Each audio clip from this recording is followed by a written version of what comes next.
Ahoy hoy, hey there, how's it going?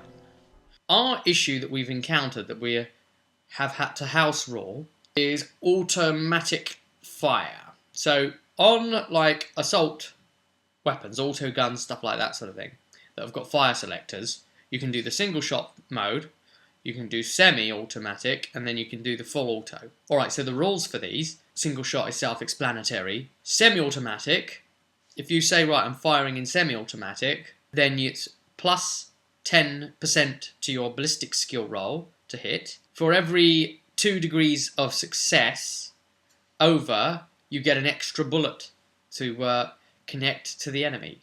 Now the full automatic is plus 20% added onto your ballistic skill, chance to hit, basically, for every degree of success. So what we mean, a reminder again about these degrees, every 10% over is a degree of success. So for every degree of success, that's an extra bullet that goes in. Now you compare that to semi-automatic, it's every 2 degrees of success. So for every 20% over that you've over achieved by, is an extra bullet. Okay, what gives here? Surely, if you've got an auto gun, there is no reason to ever use the semi-automatic function.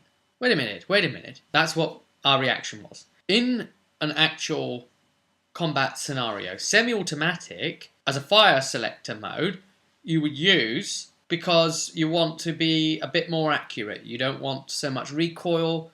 You want to keep your targeting down with short, controlled bursts of bullets coming into the enemy. Yeah, that's plus 10% ballistic.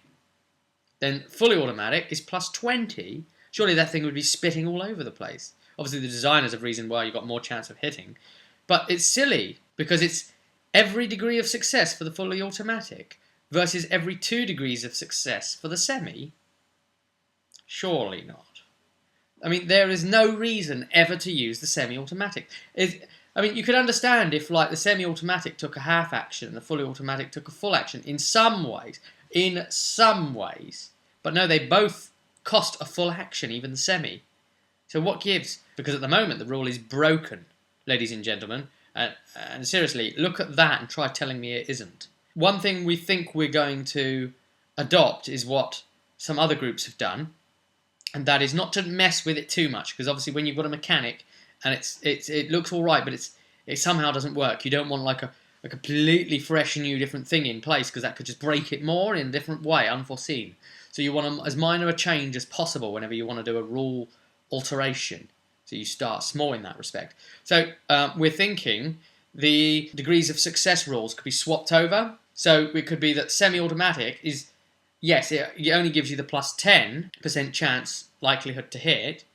We were thinking we could swap the percentages over, but other groups do the rates of success. So the semi-automatic could then be every degree of success you get an extra bullet in, but it's plus 10% to targeting, just like it was before. So I suppose you could swap it either way. The rates, how many 10% successfully in your favour is an extra bullet, or swap the 10 and 20% chance to hits over. I mean, I'd be inclined to do either one of them in some ways.